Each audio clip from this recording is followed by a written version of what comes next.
60টি বর্জনীয়র 1 number, বিলম্বে ইফতার করবেন না কখনো। 1 নাম্বার, দেরি করে ইফতার করা নিষিদ্ধ। ইহুদিরা দেরি করে ইফতার করে। লা ইয়াজালুন নাসু আলা খাইরিন মা আজ্জালুল ফিতরা।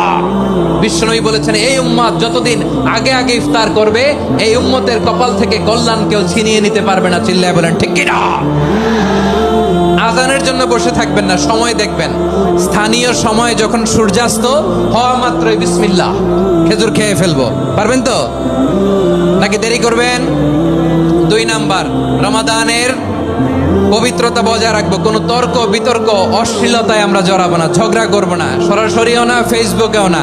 করবেন কেউ গালি দিলে বলবেন ইন্নী ইমরুউন সায়েম, আমি রোজাদার। আল্লাহর হাবিব শিখিয়েছেন, কেউ যদি তোমার গালি দেয়, কটু কথা বলে, অশ্লীল কথা বলে, রমজানে তুমিও বলতে পারবে না। তুমি বলতে পারবা ইন্নী ইমরুউন সায়েম, আমি রোজাদার।